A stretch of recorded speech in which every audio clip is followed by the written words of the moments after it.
اس سے پہلے میں فیروز نقوی کو حدیث قصہ کے لیے دعوت دوں، آپ تمام سے گزارش ہے کہ ایک سورہ فاتحہ مرحومہ کے ایصال کے لیے پڑھیں۔ فاتحہ۔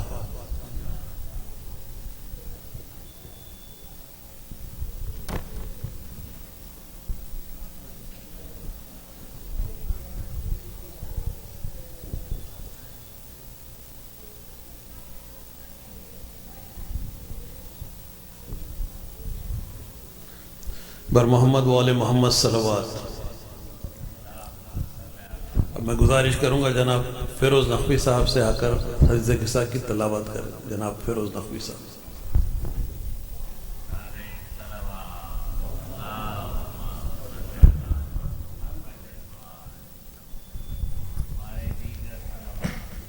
اللهم صل على محمد وآل محمد۔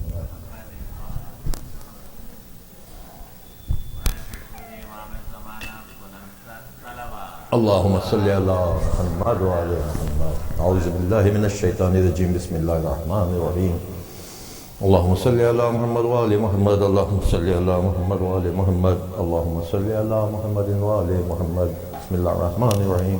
عن جعفر بن عبد الله الأنصاري عن فاطمة الزهراء عليه السلام بنت رسول الله صلى الله عليه وآله قال سمعت فاطمة أنها قالت دخل علي أبي رسول الله في بعض الأيام فقال السلام عليك يا فاطمة، فقلت عليك السلام، قال إني أجد في بدني ضعفا، فقلت له أعوذك بالله يا أبتاه من الطرق، فقال يا فاطمة ائتيني بالكساء اليماني فغطيني به، فأتيته بالكساء اليماني فغطيته به، سرت وأنظر إليه وإذا وجهه يتلألأ كأنه البدر في ليلة تمامه وكماله، اللهم صل على محمد وآله۔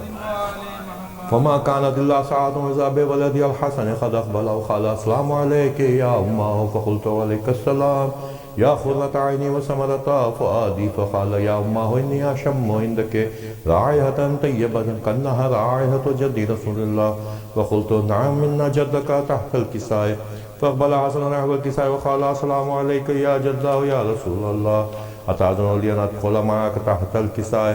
فقال عليك السلام يا ولدي يا صاحب حوضي، قد أذنت لك، فدخل معه تحت الكساء، صل على محمد۔ فما كانت إلا ساعة وإذا بولدي الحسين قد أقبل وقال السلام عليك يا أمه، فقلت عليك السلام يا ولدي ويا قرة عيني وثمرة فؤادي، فقال لي يا أمه إني أشم عندك رائحة طيبة كأنها رائحة جد رسول الله صلى الله عليه وآله، فقلت نعم إن جدك وأخاك تحت الكساء، فدنا الحسين نحو الكساء وقال السلام عليك يا جدة والسلام عليك يا من اختاره الله، أتأذن لي أن أكون معكما تحت الكساء؟ فقال عليك السلام يا ولدي يا شافع أمتي، قد أذنت لك، فدخل معهما تحت الكساء، اللهم صل على فاقبل عند ذلك أبو الحسن علي بن أبي طالب وقال السلام عليك يا بنت رسول الله، فقلت عليك السلام يا أبا الحسن ويا أمير المؤمنين، فقال يا فاطمة إني أشم عندك رائحة طيبة كأنها رائحة أخي وابن عمي رسول الله، فقلت نعم ها هو مع ولديك تحت الكساء، فأقبل علي نحو الكساء وقال السلام عليك يا رسول الله، أتأذن لي أن أكون معكم تحت الكساء؟ قال له عليك السلام يا أخي ويا وسيع وخليفتي وصاحب لواي، قد أذنت لك، فدخل علي تحت الكساء، صل على محمد۔ ثم أتيت نحو الكساء وقلت السلام عليك يا أبتاه يا رسول الله، أتأذن لي أن أكون معكم تحت الكساء؟ قال عليك السلام يا بنتي ويا بغدي، قد أذنت لك، فدخلت تحت الكساء، صل على محمد۔ فلما اكتملنا جميعا تحت الكساء أخذ برسول الله بطرفي الكساء وأومى بيده اليمنى إلى السماء وقال اللهم إن هؤلاء أهل بيتي وخاصتي وحامتي، لحمهم لحمي ودمهم دمي، يؤلمني ما يؤلمهم ويحزنني ما يحزنهم، أنا حرب لمن حاربهم وسلم لمن سالمهم وعدو لمن عاداهم محب لمن أحبهم، إنهم مني وأنا منهم فاجعل صلواتك وبركاتك ورحمتك وغفرانك ورضوانك علي وعليهم وعذب عنهم الرجس وطهرهم تطهيرا اللهم صل على محمد وآله. فقال الله عز وجل يا ملائكتي ويا سكان سماواتي إني ما خلقت سماء مبنية ولا أرضا مدحية ولا قمرا منيرا ولا شمسا مضيا ولا فلكا يدور ولا بحرا يجري ولا فلكا يسري إلا في محبته هؤلاء الخمسة الذين هم تحت الكساء اللهم صل على محمد. فقال الأمين جبريل يا رب ومن تحت الكساء؟ فقال عز وجل هم أهل بيت النبوة ومعدن الرسالة هم فاطمة وأبوها وبعلها وبنوها اللهم صل على محمد وآله. فقال جبرائيل يا رب أتأذن لي أهبط إلى الأرض لأكون معهم سادسا؟ فقال الله نعم قد أذنت لك.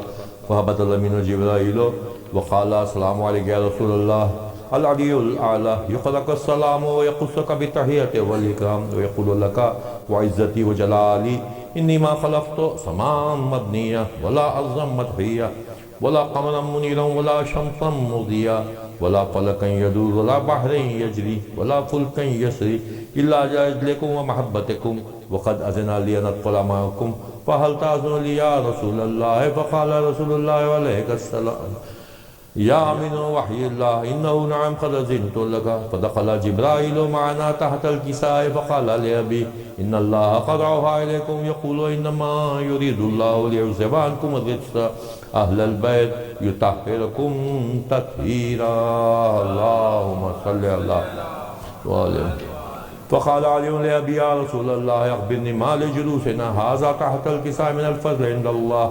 فقال النبي والذي بعثني بالحق نبيا واصطفاني بالرسالة نجيا ما ذكر خبرنا هذا في محفل أهل الأرض وفي يجمع من شيعتنا ومحبينا إلا ونزلت عليهم الرحمة وحفت بهم الملائكة واستغفرت لهم إلى أن يتفرقوا. فقال علي رضي والله فزنا وفاز شيعتنا ورب الكعبة. فقال النبي اللهم صل على محمد وآله. فقال النبي ثانيا يا علي والذي بعثني بالحق نبيا واصطفاني برسالة نجيا ما ذكر خبرنا هذا في محفل أهل الأرض وفيه جمع من شيعتنا ومحبينا وفيهم محموم إلا وفرج الله همه إلى يومه ولا مخموم إلا وكشف الله غمه ولا طالب حاجة إلا وخذ الله حاجته. فقال علي رضي والله فزنا وسعدنا وكذلك شيعتنا فازوا وسعدوا في الدنيا والآخرة ورب الكعبة اللهم صل على محمد وآل محمد اللهم صل على محمد وآل محمد اللهم صل على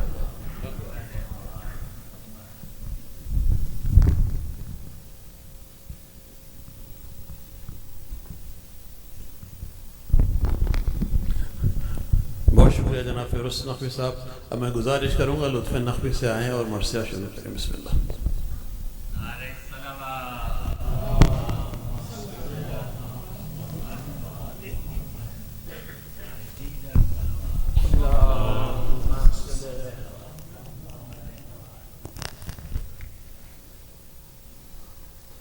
اور ایک سلوات بھیجیں.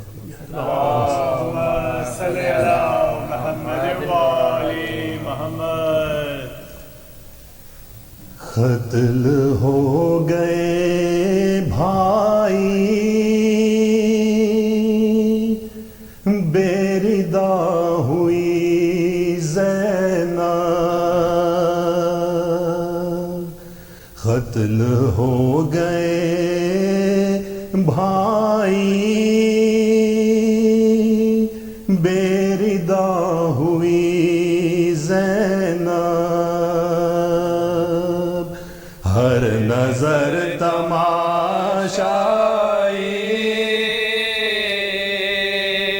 بے ردا ہوئی زینب.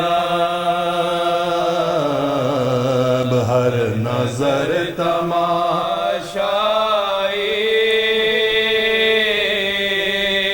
بے ردا ہوئی زینب.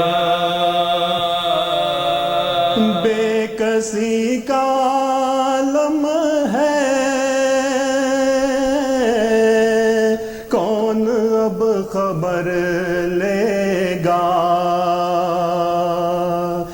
بے کسی کا عالم ہے، کون اب خبر لے گا، مر گئے میرے بھائی بےردا ہوئی زینب، مر گئے میرے بھائی بےردا ہوئی زینب، دیکھتی رہی بھائی بے کفن تیرا لاشا، دیکھتی رہی بھائی بے کفن تیرا لاشا، اور کفن نہ دے پائی بےردا ہوئی زینب، اور کفن نہ دے پائی بےردا ہوئی زینب، تیرے بعد تھا بھیا شام کا سفر دشوار، تیرے بعد تھا بھیا شام کا سفر دشوار، ہر قدم تھی تنہائی بےردا ہوئی زینب، ہر قدم تھی تنہائی بےردا ہوئی زینب، راہ شام و کوفہ میں ہر نظر تماشائی، راہ شام و کوفہ میں ہر نظر تماشائی، کیوں نہ مجھ کو موت آئے بےردا ہوئی زینب، کیوں نہ مجھ کو موت آئے بےردا ہوئی زینب، قتل ہو گئے بھائی بےردا ہوئی زینب،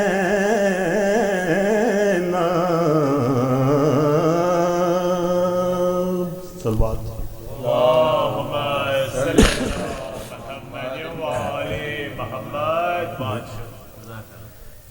بابا کو روتے روتے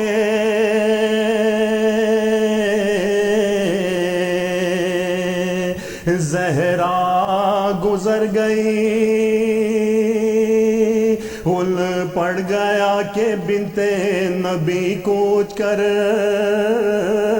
گئی، فاقوں کے رنج سہ کے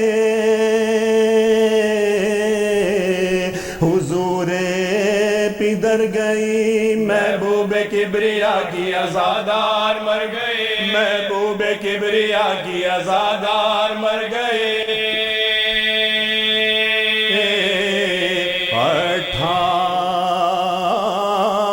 18ویں برس نے یہ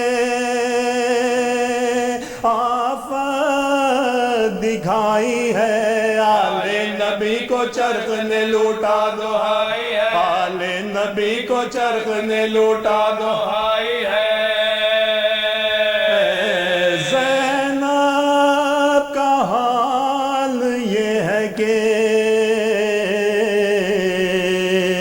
آنسو تو ہے رواں کلثوم کو بھی دیتی ہے ہم تسلیاں فرما رہی ہے چھوٹی بہن سے کہ میری جان رہتی نہیں جہاں میں ہمیشہ کسی کی ماں رہتی نہیں جہاں میں ہمیشہ کسی کی ماں بے بستی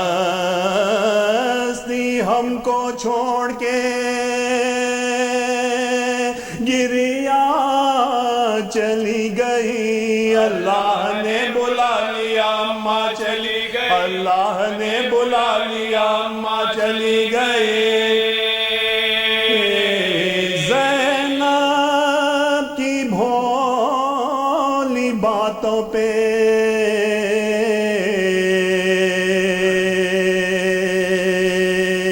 مستر تھے مرتضیٰ آسمان بچیوں کو گلے سے لگا لیا روتے کھڑے تھے لاش کی بالی پہ مجتبیٰ اور سر رکھا تھا قدموں پہ ماں کے حسین اور سر رکھا تھا قدموں پہ ماں کے حسین اور سر رکھا تھا قدموں پہ ماں کے حسین کا سب رو رہے تھے دیکھ کے میت بطول کی دنیا سے اٹھ رہی تھی نشانی رسول کی دنیا سے اٹھ رہی تھی نشانی رسول کی میت کے پاس بیٹھ کے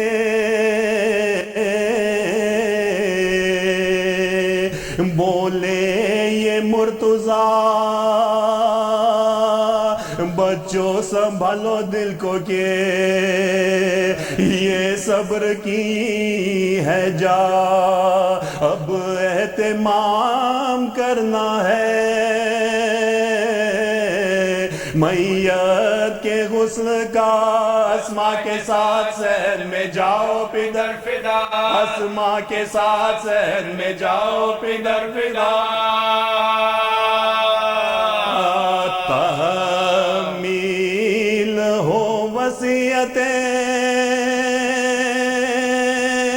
بنت رسول کی انجام دے ہم آخری خدمت بطول کی انجام دے ہم آخری خدمت بطول کی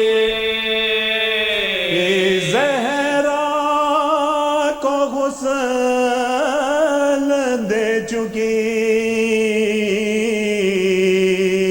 جب زینب حزین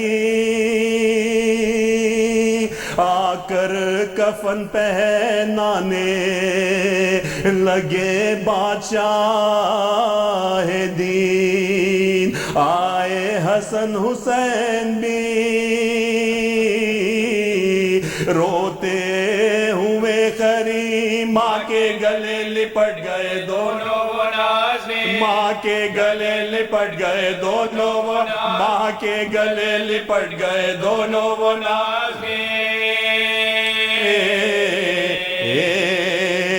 جان سے بطول نے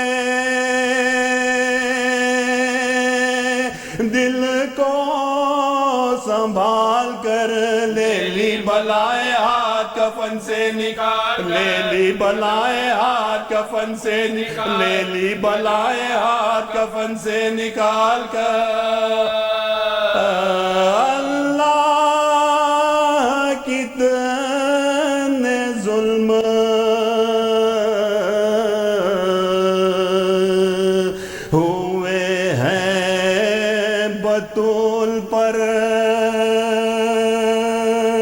تھرا رہا ہے کرب سے تاریخ کا جگر روتے تڑپتے گزری ہے بی بی کی عمر بھر محشر ہر ایک شب کی قیامت ہر ایک سے محشر ہر ایک شب کی قیامت محشر ہر ایک شب کی قیامت ہر ایک سے شہزادی کیسے زخموں کی تیرے دوا کروں آنسو بہا رہے ہیں غلام اور کیا کروں آنسو بہا رہے ہیں غلام اور کیا کروں آنسو بہا رہے ہیں غلام اور کیا کروں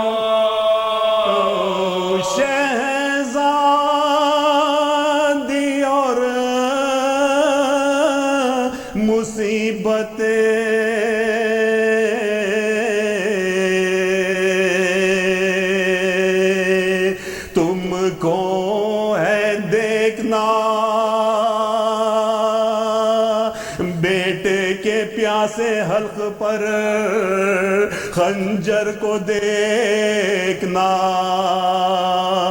عباس کے کٹے ہوئے شانوں کو دیکھنا چھلتے ہوئے اصغر کے گلے کو ہے دیکھنا چھلتے ہوئے اصغر کے گلے کو ہے دیکھنا کھینچے ضعیف بھالا جوان بیٹے کے سینے سے یہ وقت امتحان نہ روکے گا یہ وقت امتحان نہ روکے گا یہ وقت امتحان نہ روکے گا رونے سے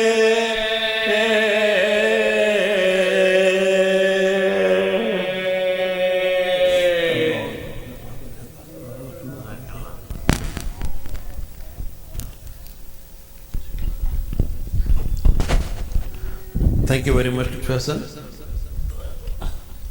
I request Sheikh Abdul Jalil to take the member and address today's majlis for Marhuma Shamsia Ali Rizvi.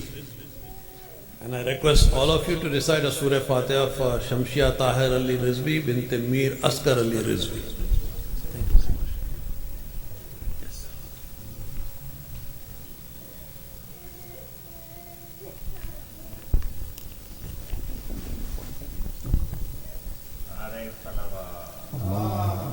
صل على محمد وآل محمد. بسم الله الرحمن الرحيم. الحمد لله رب العالمين ثم الصلاة والسلام على أشرف الأنبياء والمرسلين سيدي وحبيبي ونور قلبي أبي القاسم محمد. اللهم صل على محمد وآل محمد وعلى أهل بيته الطيبين الطاهرين المعصومين الذين أذهب الله عنهم الرجس وطهرهم تطهيرا. اللهم صل على محمد وآل محمد. I would like to humbly request Surah Al-Mubarakat Al-Fatiha for the departed soul of Shamsia Ali Rizvi. May Allah be pleased with her soul. Surah Al-Mubarakat Al-Fatiha. Bismillah ar-Rahman ar-Rahim.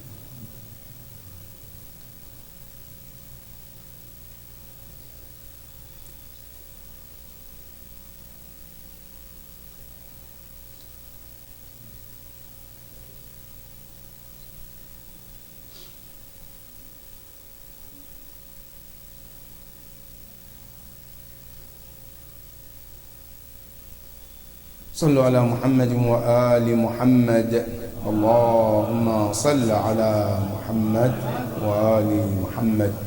قال الله العلي العظيم في كتابه الكريم بسم الله الرحمن الرحيم وما جعلنا من قبلك الخلد أفإن مت فهم الخالدون صدق الله العلي العظيم.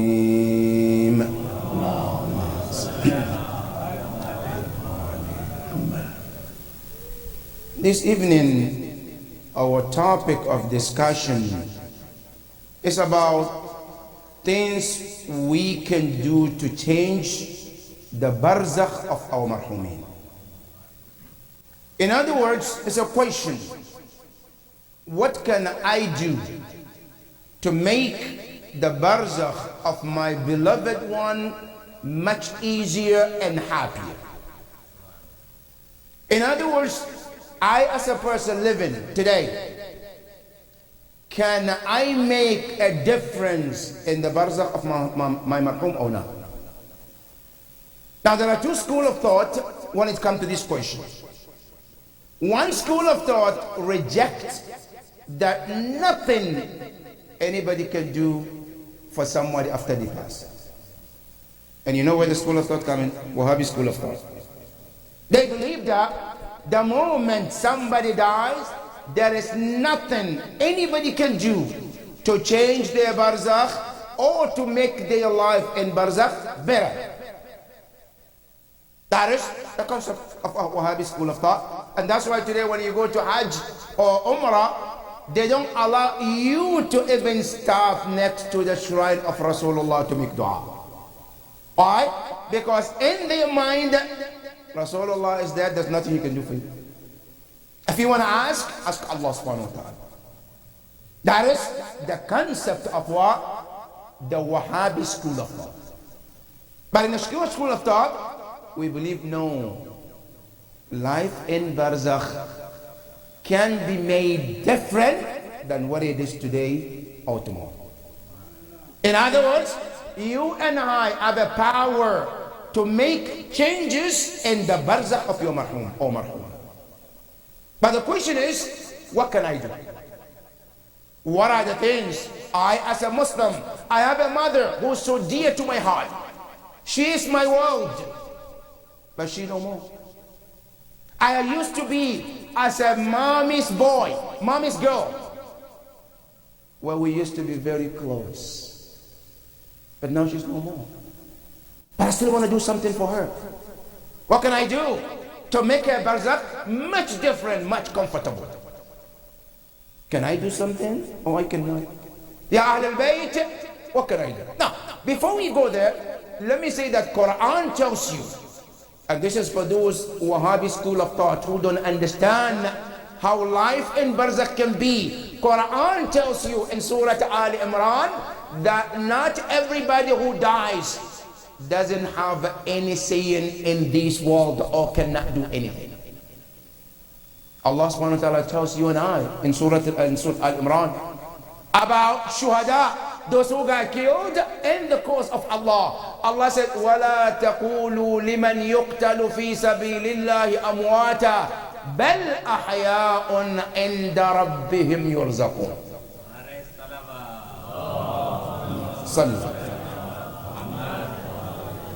Allah said, don't even say those who were killed or slain in the path of Allah as dead. They cannot hear, they cannot gain anything. Allah said, no, that's a misconception.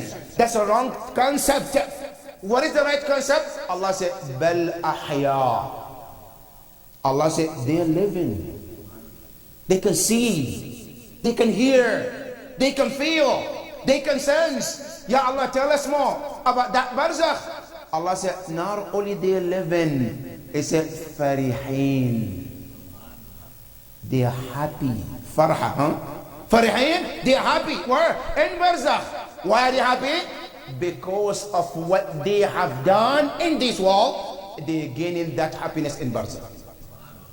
Which tells us that when we die, there are many things, if it's done in this world, can impact your barzakh and my barzakh. And that is the Quran saying. And Quran said, not only they are happy in that world, Quran says, وَيَسْتَبْشِرُونَ بِالَّذِينَ لَمْ يَلْحَقُوا بِهِمْ. They're talking to those who have not yet met them in that world called Barzakh. Who are they? You and I. Those marhumin, they're talking to you. What are they saying? They say, Yastabshirun. They tell you, hurry up, come. There is much better world here than the world that you live in. Give you an example, brothers and sisters. You know, a baby in the mother's womb, he can only understand that small world. If you have to tell the baby in the mother's womb, tell him, look, there is a bigger world called dunya. And that world, there is airplane, there is computer, there is phone, there are all these luxury. What are you talking about? Because the world he or she understands is that place called mother's womb. The only world we can understand is this world that we live in called dunya. But there is much bigger world called barzakh than we can think of. And that world is much bigger. And you and I can make a big difference in the life of Omar. What can I do? Tonight, quickly, I want to mention 10 things you can do. 1, for yourself, and 2, for your marhumin as well. 10 of things we all can do for ourselves first, and do for our marhumin after they pass. What are those 10 things? Number 1, the most important thing for any marhum or marhum is to pay their haqqullah. The first thing you can do to make a difference in the world of barzakh of your marhum is to pay their haqqullah. What does it mean, haqqullah? Haqqullah means any wajib is not done or uncompleted wajib. What does it mean? Number 1, that wajib could be salat he or she missed what they still are. That salat, it's better for me to pay that than to give sadaqah on their behalf. You know why? Because sadaqah is mustahab and that salat is wajib. And wajib always takes what? Preference over the mustahab. Many often the mistake we make is to get cling on mustahabat and forget the wajibat. One of the most things that helps your marhum is if you happen to know any wajib that he or she is missing, right? Now to help them in barzakh is to take care of that wajib. And the most is what? Haqqullah. And that haqqullah can be hajj. A marhum, when they were alive, there was a time they were able to perform hajj, but they chose not to do, or they were not able to do it because of a reason A, B. Now they're not more. But I can do the hajj on their behalf. That hajj can make a big difference for them in the barzakh. That is called haqqullah. That's number 2 of huququllah. Number 3, the person, a marhum, never paid khums while they are alive. They will have money where they should pay khums, but they didn't pay. 1, either they forgot or either they neglected it. Right? Now I want to make a difference in their barzakh. The first and the most important I can do to make a difference in their barzakh is to pay that khums on their behalf. That is called haqqullah. Huququllah is the first thing one can do to help marhum after the demise. That's number 1. Number 2, let's assume he or she doesn't have any haqqullah. Salat, mashallah, they do everything. Hajj, they done it, everything. Right? What is the next important thing I can do to make a difference in barzakh? Is to check huququl ibad, which is called haqqun nas. What does it mean? I know my mother, my wife, my father, he owes a brother, he owes a sister, he owes somebody, right, that I know of. Now that payment of that haqq is much important than any mustahab you can do for them. So that is called huququl ibad. Because huququl ibad, yawm al-qiyamah, is what comes first before anything else. You know, حقوق العباد is much even stronger in some cases than Haqqullah. You know why? Not because it's important than Haqqullah. No. But what I'm saying is that Allah is Arhamur Rahimeen. Allah can forgive. But can you depend on human being to forgive Yawm al-Qiyamah? Tafad Haqqullah and Haqqul Nas. Now Haqqullah can be forgiven because Allah is Arhamur Rahimeen. But Haqqul Ibad, Allah will not forgive until the person forgives himself or herself. That's why Haqqul Ibad is very important. Any haqq ever been given to any marhum and was never been returned, now I as a child, as a brother, as a father, to help my marhum, I have to return that right back to the owner. That is the second important thing I can do to help marhum. Huquq al-ibad and huquq Allah. That's number one and two. Number three, what else can I do? Now, according to the hadith mentioned by our sixth Imam, Imam Ja'far al-Sadiq alayhi afdalus salatu wassalam, that somebody asked him, Ya ibn Rasulillah, what can I do to benefit me in my barzakh, or to benefit other people from my barzakh? Imam mentioned 6 things in a book called Al-Khisal. What are the 6 things? Imam says, number 1, and this is where, my brothers and sisters, this should be a take-home message tonight for myself and for all of us. The first thing Imam mentioned in that 6 things, it says, Qur'anun yaqra'uh. A person, all of us must have a personal Quran. What does it mean, personal Quran? A Quran, I always read it and I consider my Quran. That Quran, Imam Ja'far al-Sadiq alayhi afdalus salatu wassalam, Allahumma salli ala Muhammadin wa ali Muhammad. He said, if a person lives in this planet and he has Quran, he or she often reads it, after their demise, the Quran becomes their friend in the grave. That is why it's even mustahab. You have a Quran that you always read. When you die, they can bury you with that Quran. As a matter of fact, it's mustahab to put that Quran on the chest of the marhum, to be buried with the Quran. So what? The Quran becomes his friend or her friend in that grave. Imam says that any Quran you often read, that Quran becomes your friend in the grave. And not only friend, you know Yawm al-Qiyamah what it does? Yawm al-Qiyamah, that Quran will do shafa'ah for you Yawm al-Qiyamah.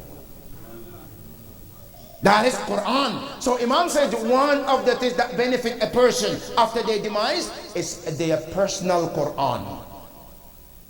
So that means we all have to have a special Quran that you normally read from it. Every time I want to read Quran, I say, this is my Quran. I read it more often. That Quran will be a beneficial for me after my demise.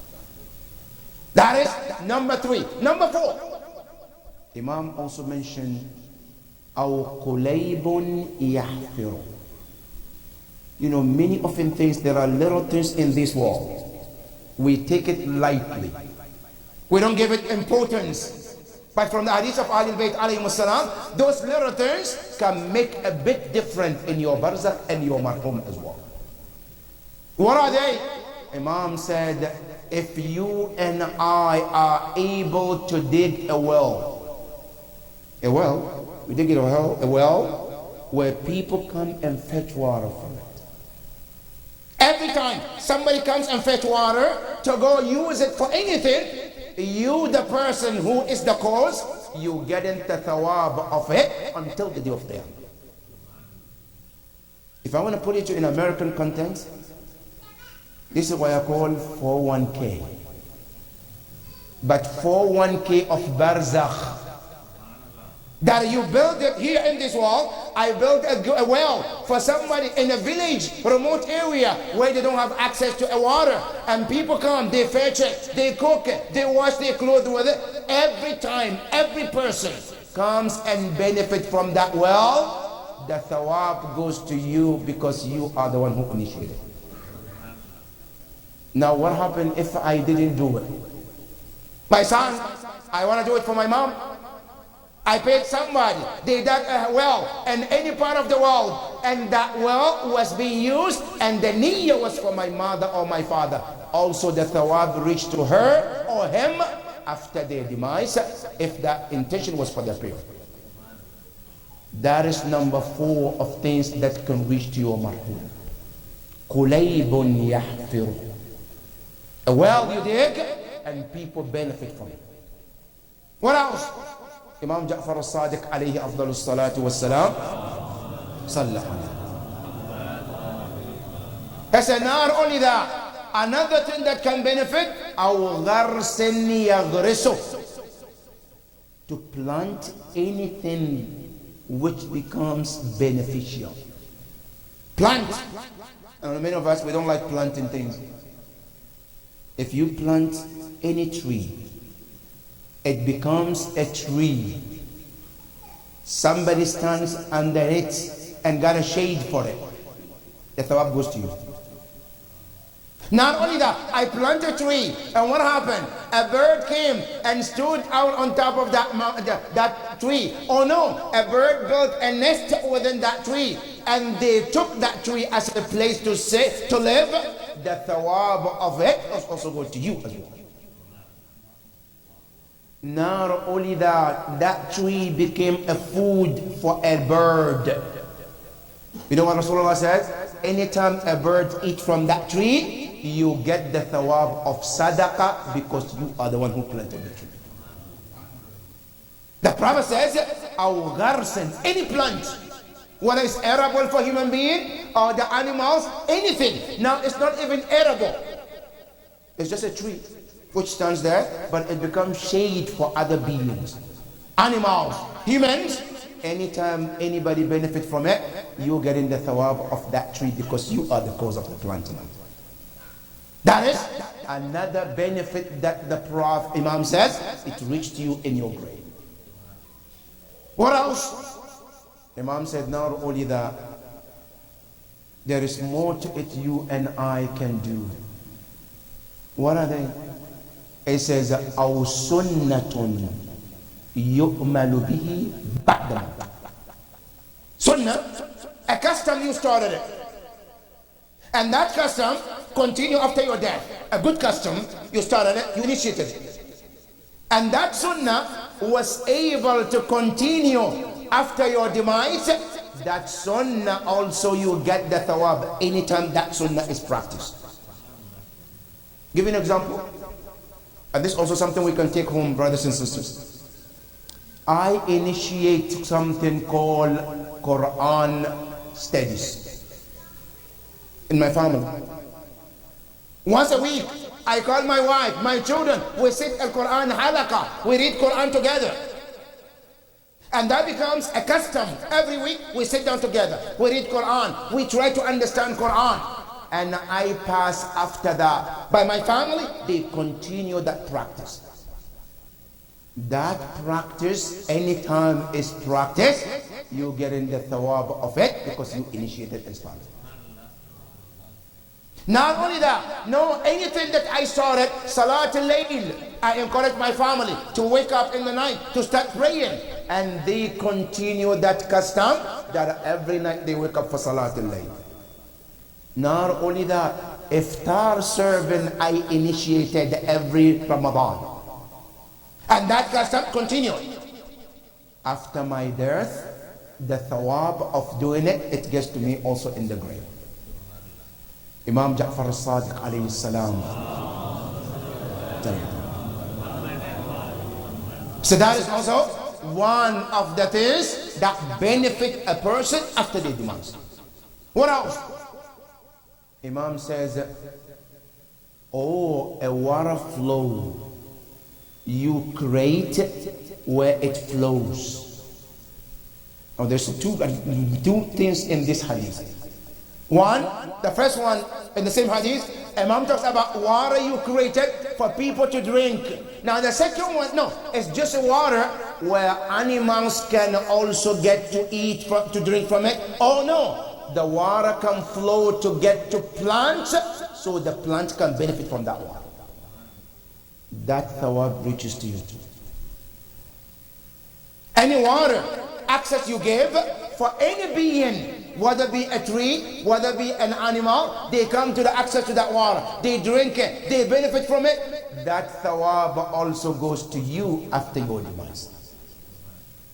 That is also one of the benefit things you can get as a father or as a child. Now, my father didn't do it, but I wanted to initiate it so that the thawab goes to my family, to my wife, or to my father, or to my mother. That initiate also reach to him or her after the demise, if the intention is for that purpose or for that family member. That is another thing that the Prophet, that the Imam Ja'far al-Sadiq mentioned.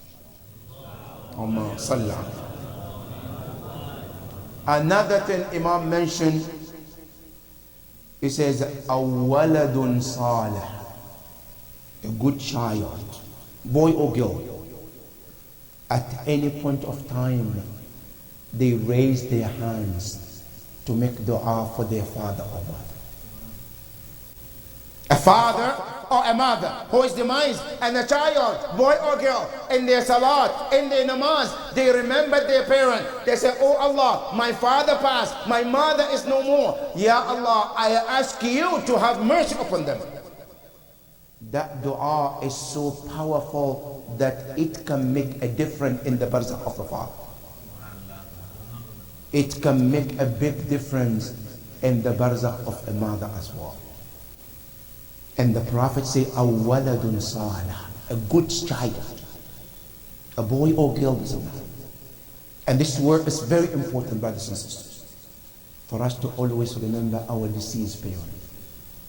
Now, after a parent pass away, if I can't do any of these things, build a masjid for them, sadaqah jariyah, I cannot build anything, but at least dua can make a big difference in their life. The hadith of the Prophet sallallahu alayhi wa alihi wa sallam, Allahumma sallam, where the Prophet said, a child can be very obedient to their parent, very loyal, very obedient, very servant to a parent, and the parent died, but they forgot to make dua for them. They thought, because many of us, we think, after my dad died, my job is done. After my mom died, my job is done. So now, I don't have to do anything. Rasulullah said, listen, your father or your mother's death doesn't mean your responsibility is done. What is my responsibility? Say dua for them. A person who forgot to do dua for his parents, what happened? Hadith of the Prophet says, when my parents are alive, I served them, I did everything for them. Now what happened? I am written in the Bab of Jannah, this person is obedient to the parent. When the parents are alive, because I was doing everything for them, and Allah is pleased with me. After their demise, I forgot. I stopped. No dua, no sadaqah, nothing. What happened? Then they changed the name from being obedient child to disobedient child. From obedient to disobedient. Now why? My mom is not alive. My dad is not alive. I didn't do anything. Because you forgot to pray for them. You forgot to remember them in your dua. And Quran in Surah Al-Isra, Allah told us two things we can do for them. One is to be obedient to them. Then say off to them. Don't be disrespectful to them. Then at the end say, وَقُلْ رَبِّ ارْحَمْهُمَا كَمَا رَبَّيَانِي. Now when is this? When they know more. When they are alive, they say, وَلَا تَقُلْ لَهُمَا أُفٍّ وَلَا تَنْهَرْهُمَا وَقُلْ لَهُمَا قَوْلًا كَرِيمًا وَاخْفِضْ لَهُمَا جَنَاحَ الظُّلِّ مِنَ الرَّحْمَةِ. All of this when they are alive. But when they are no more, they say, وَقُلْ رَبِّ ارْحَمْهُمَا. Now, to understand the word waqul, Allah said it's wajib to remember that. The word qul is amr, command. Allah said you must remember in your dua. Pray for them. Ya Rab, what else can I do for my parents? Imam Ja'far as-Sadiq alayhi afdalu salatu wassalam. Allahumma salli. As a number 9, one of the things you can do is to pray 2 rak'ah namaz for your parents. Never forget your parents under no circumstance. You know, in the Quran, great prophets, great ones, they never forget their parents. One of them, Ibrahim alayhi salam, Nuh alayhi salam. Not only that, Prophet Sulaiman alayhi salam, every time they make dua, they remember their parents. Read in Surah Nuh, Prophet Nuh, one of the Ulul Azm, when he made dua in Surah Nuh, what did he say? Rabbi gfir li wa li waliday. Ya Allah, forgive me. And whom? Say my parents as well. No, you a prophet? I have to remember my parents.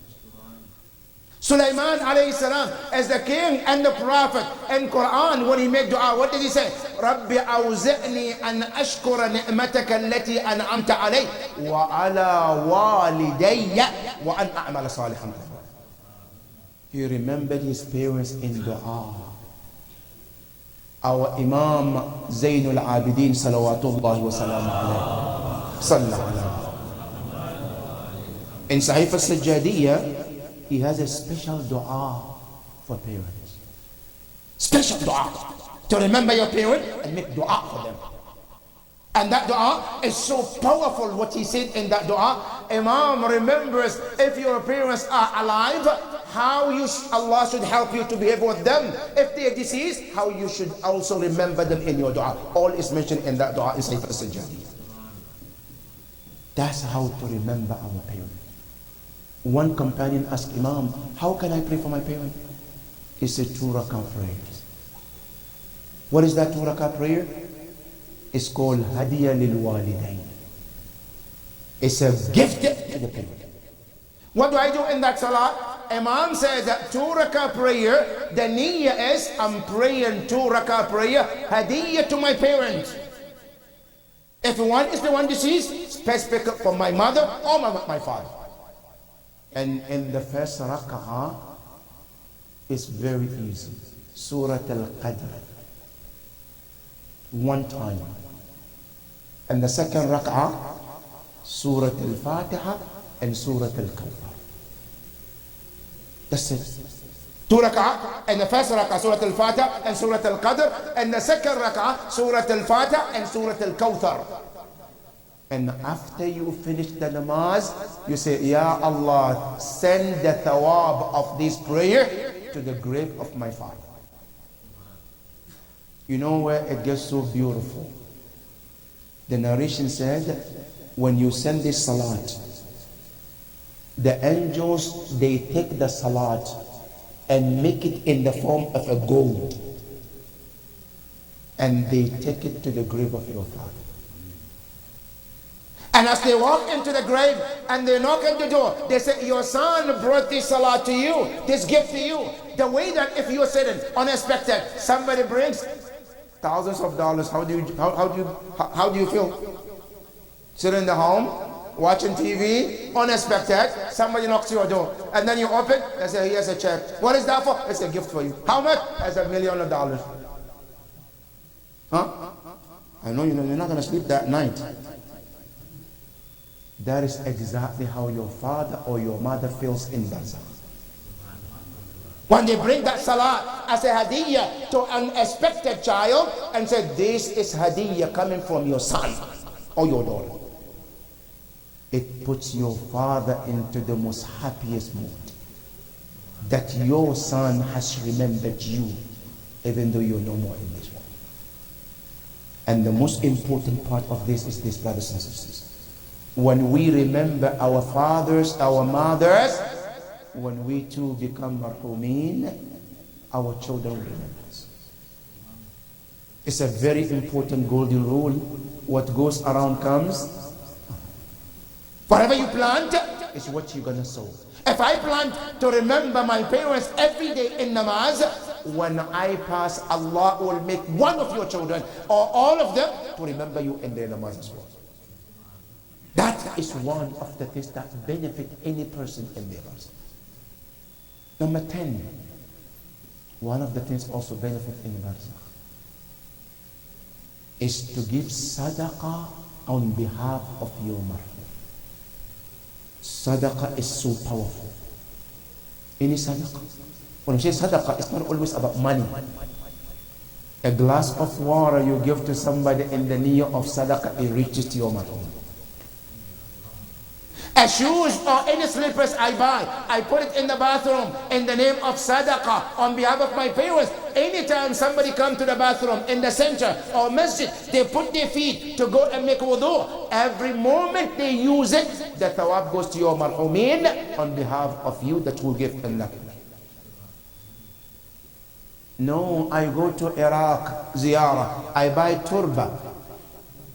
I bring it, I put it in the masjid. I say, this is what? It's on behalf of my parents. Anytime somebody picks the turba, they do namaz on it, the thawab also goes to your parents who you also dedicated that for them.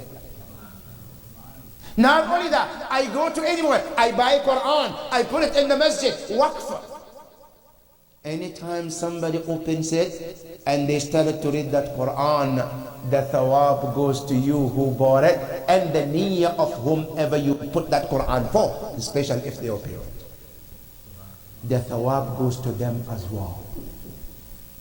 These are all things we can do to help our marhumeen. But there's one important thing, brothers and sisters, that can benefit all of us. And sometimes we take it lightly. Anytime you and I are able to shed tears for the tragedy of Imam al-Hussein alayhi salam, that tears is that powerful. You know, there's a great scholar in Iran called Ayatollah Mar'ash al-Najafi, rahmatullahi ta'ala alayhi. Many of you have been to Iran, especially in Qom. He has a very famous library in Qom. When you're walking towards the haram of Bibi Fatima, his haram is there. He's buried there in his library, and he has one of the famous libraries in the world. This Ayatollah Mar'ash al-Najafi, he spent all his life doing two things. Number one, serving Ahlul Bayt alayhi salam, especially serving Bibi Fatima, the sister of Imam al-Radha. Number two, one of the things he did is he spent all his life in piling books for others to come and read and benefit from that knowledge. Ayatollah Mar'ash al-Najafi, as great scholar as he was, he used to pray Salatul Niyaba when somebody died and the family wants somebody to pray for their janazah, for their missing prayers. Ayatollah Mar'ash al-Najafi used to take that and pray on behalf of people's marhumeen so he can get money to buy books to put in the library. Ayatollah Mar'ash al-Najafi, he used to also take fasting on behalf of other people's marhumeen so he can fast to take the money and buy books to put in that library.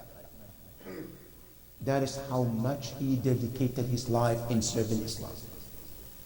This Ayatollah Mar'ash al-Najafi, he had one handkerchief that always he cries in that handkerchief.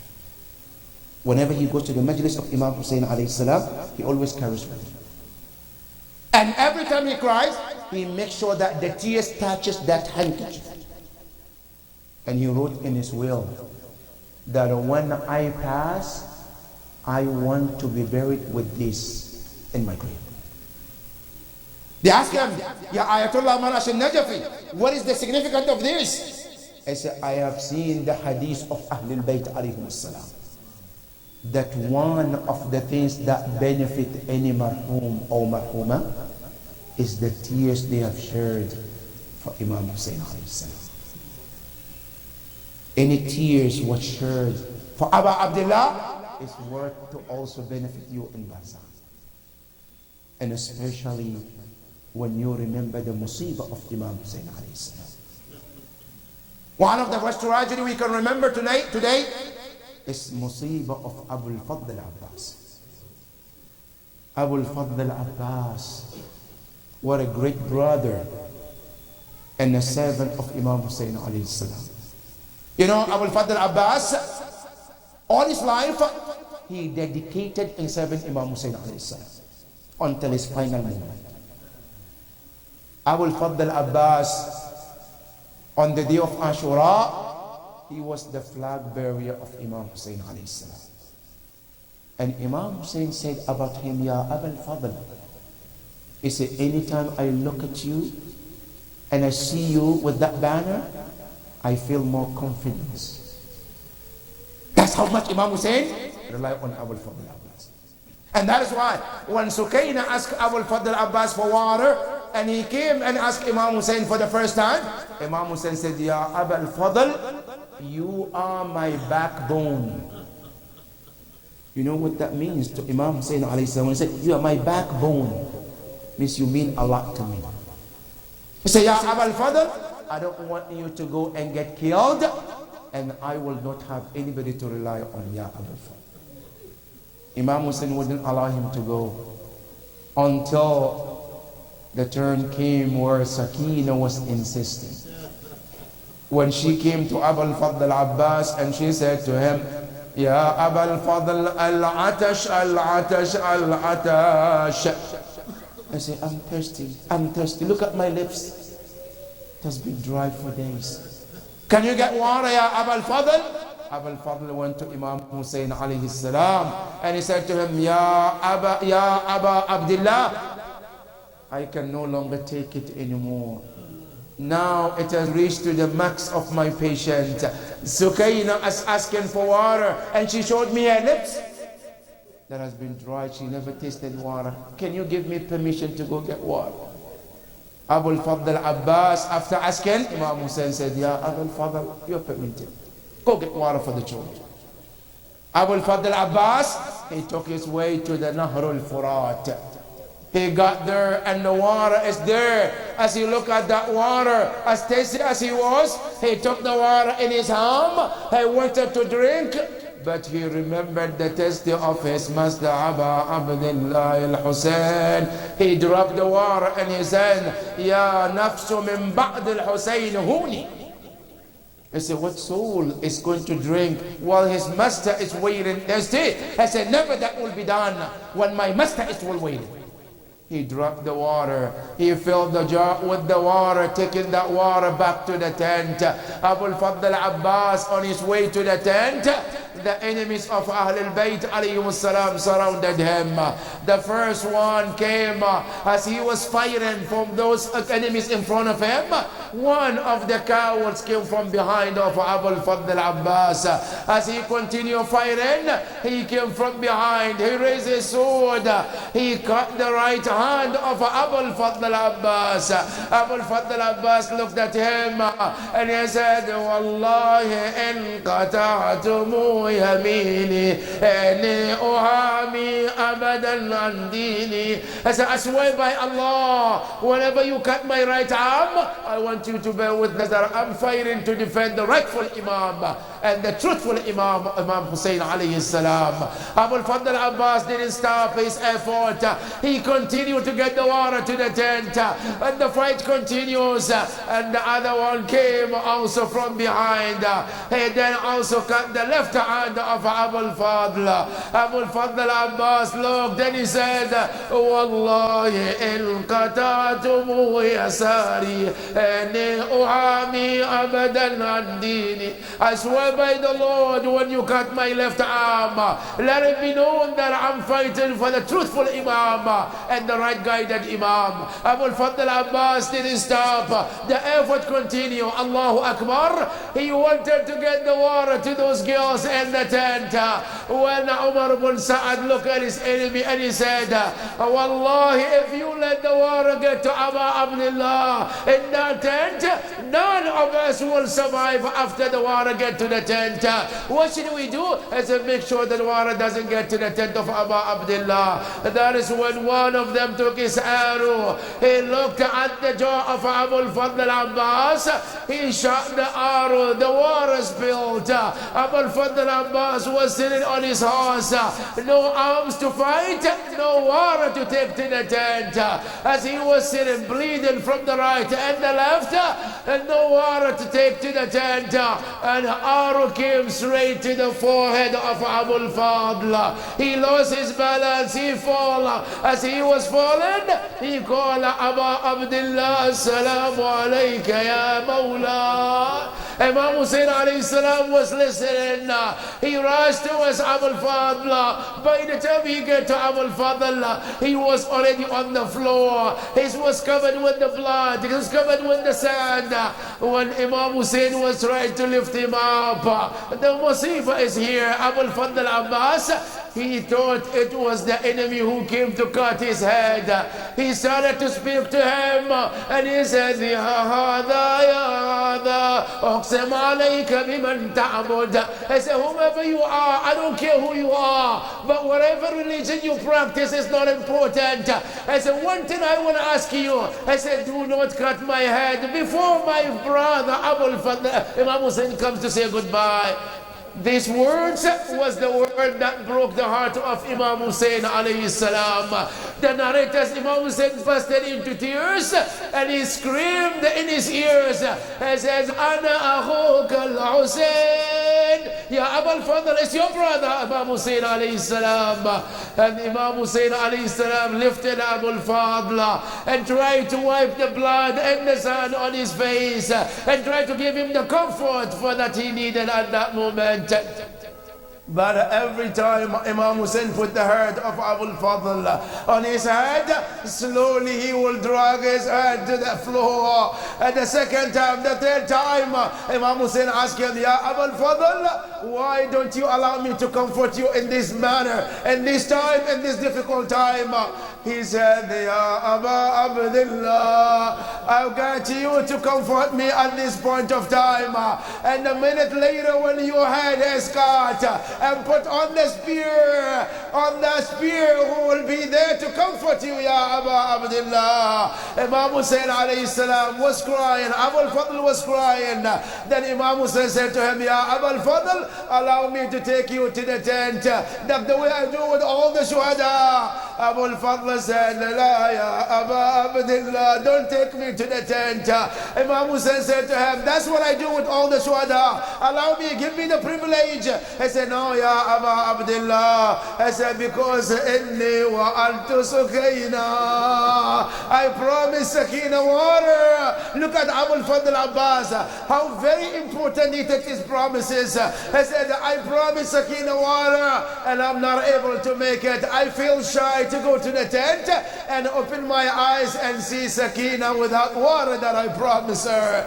Imam Hussein alayhi salam busted into tears. Then after that, Imam Hussein, as he was holding his brother, Abu al-Fadl al-Abbas died in the arm of Imam Hussein. The narration said after his martyrdom, Imam Hussein alayhi salam returned, but he was saying this sentence. Remember Abu Abdullah, he said, Al-an ankasara dhahri wa shamut bi aduwi. He said, now my backbone is broken. My backbone is broken. Not only that, I said, my heart is broken as well. And on top of that, he said, now my enemy have every excuse to laugh at me because Abu al-Fadl al-Abbas is murdered. Inna lillahi wa inna ilayhi raji'un. Wa saya'lamu alladhina zalamu ayya munqalabin yanqalibun wal 'aqibatu lil muttaqin. Ya Hussein. Hussein.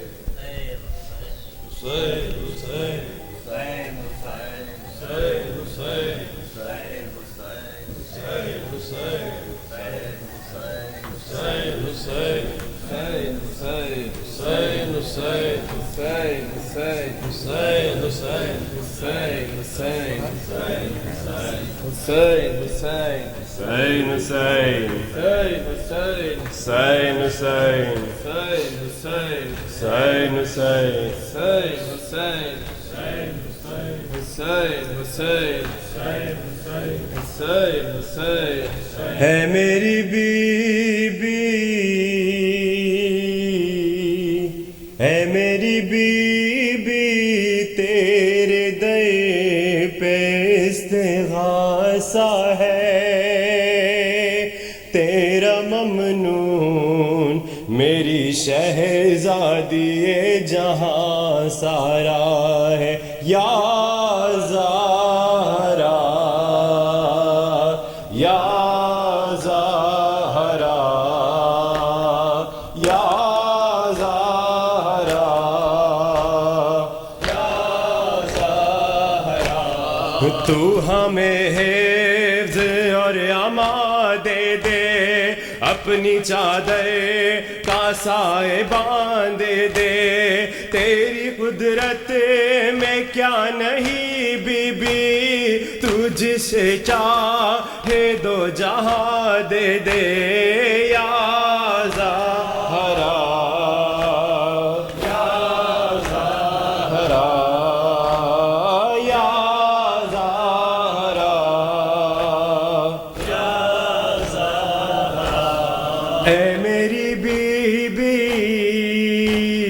اے میری بیوی، آنسوؤں نے دعا مانگی ہے، تیری تصویر بڑھ کے دل نے تجھے پکارا ہے، یا زہرا یا زہرا یا زہرا یا زہرا، فرش مجلس پہ اور مصلی پہ ہر جواں کہہ رہا ہے رو رو کر، ہم رہے نہ رہے مگر بی بی، تھا قیامت رہے غم سرور، یا زہرا یا زہرا یا زہرا یا زہرا، اے میری بیوی،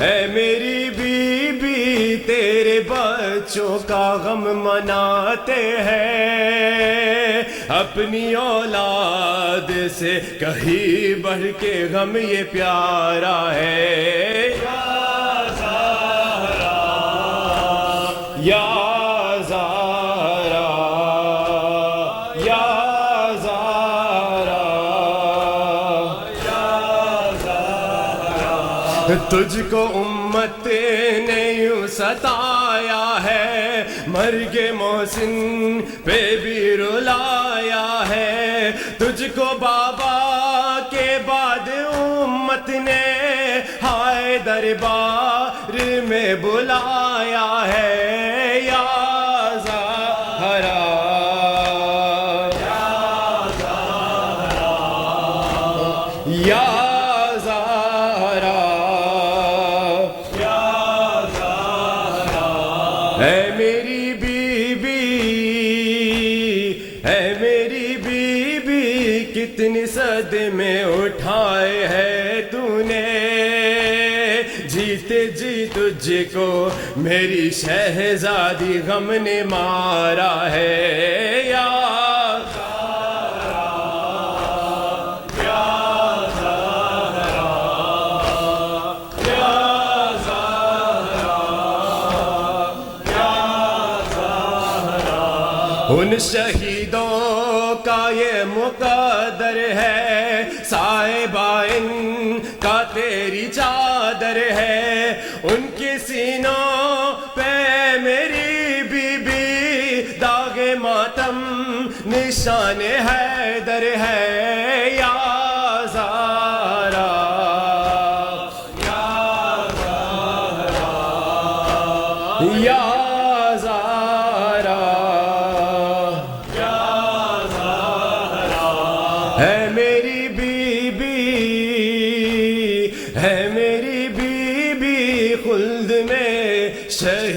جب جائے تیری آواز آئے آنے دو یہ ہمارا ہے یا